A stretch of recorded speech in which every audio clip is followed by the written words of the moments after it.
When the Oregon Ducks defeated the Wisconsin Badgers in last week's Rose Bowl, they looked less like football players and more like comic book superheroes, sporting mirrored special edition helmets that had never been worn before.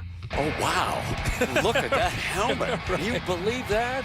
In fact, the Ducks haven't worn the same exact uniform for 2 games in a row since 2004.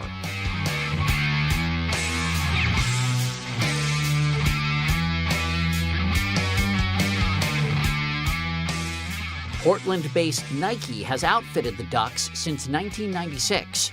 Todd Van Horn is the designer. Again, we're getting lighter weight. We've got stretch panels through here. It's completely 360-degree materials, zone ventilation through a lot of this. So we're bringing out the changes, he says, are all in the service of performance.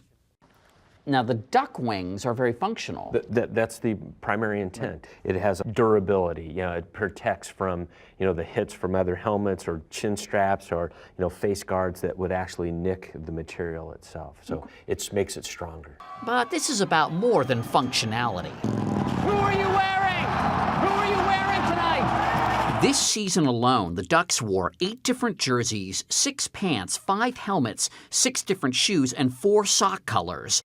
A staggering number of possible combinations. Oregon over the last decade or so has really pioneered the idea that nothing is out of bounds. We can do anything, we can push the envelope, and that really what we stand for is constant change. So that's become their tradition. Yeah, exactly.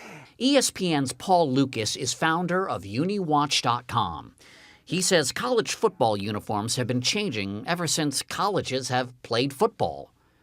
In the beginning, uniforms were made of wool and had long sleeves. And were the helmets cloth or leather? Or? Well, first there were no helmets. In the beginning, some players used a little device that strapped around their head and just covered their nose. It was like a little shield that covered their nose area, and that was the first quote-unquote helmet or face mask or face guard. As for why today's players wear their jerseys skin tight, it's really about this hand-to-hand combat, and anything hand-to-hand, you don't want those hands to be grabbing anything. It looks like it fits you really well. Yeah. There's no grab points for the opponents through here, right. So I think you're game ready.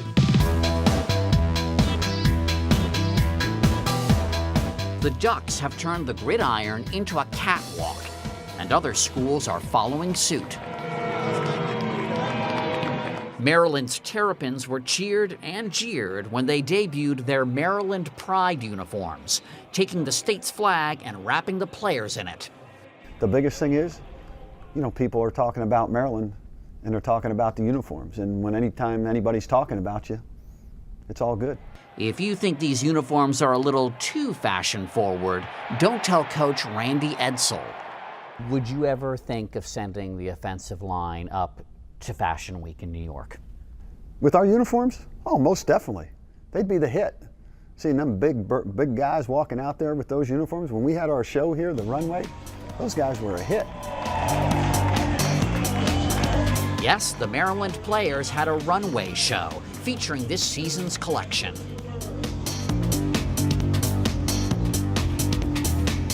And this year, even tradition-bound Notre Dame succumbed to the pressure to flash up their look. We wondered if other squads should change up their look, so we brought in Barney's creative director Simon Doonan for some fashion advice. Modeling for us, Columbia University football players Nick and Mike. Simon, Nick is wearing Wyoming. This feels very spring to me. Well, it's sharp, it's crisp, it's good on the runway, but most importantly, right, it's good on the football field. And he had only kudos for Arizona State's Sun Devils. I love it. The burgundy, it looks incredible on the field, with all that green. But when it came to Hawaii's Rainbow Warriors? Well, I have to say, I'm a little disappointed. Hawaii, one thinks of luau's and tiki and all that great iconography. It seems like a little bit tiki there. Is that right? But you want more. This is very subtle tiki. To me, subtle tiki is no tiki. I want my tiki full on. Yeah. The sports trouser could also be printed a la grass skirt. Oh, I like that. Hello, a photo print, Now we're getting creative.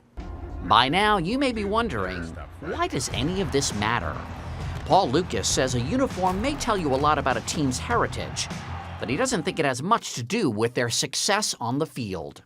You take a school like Nebraska, and they have one of the plainer looking uniforms. They have a really plain helmet with the N on it, and they sell out every game. So obviously the uniforms aren't what's driving attendance there. It's their history, it's their heritage, it's their success. Nothing looks better on the field at the end of the game than having more points than your opponent. A flashy uniform may not mean more points, but it does mean more dollars. The biggest thing that has changed in terms of what drives it is that when you and I were kids, you couldn't go and buy a jersey. That market didn't exist. They hadn't figured out that someone would drop $200 for a polyester shirt. And now that they know people will do that, well, you already bought this year's jersey. Well, what if we change our jersey next year? You'll go buy another one.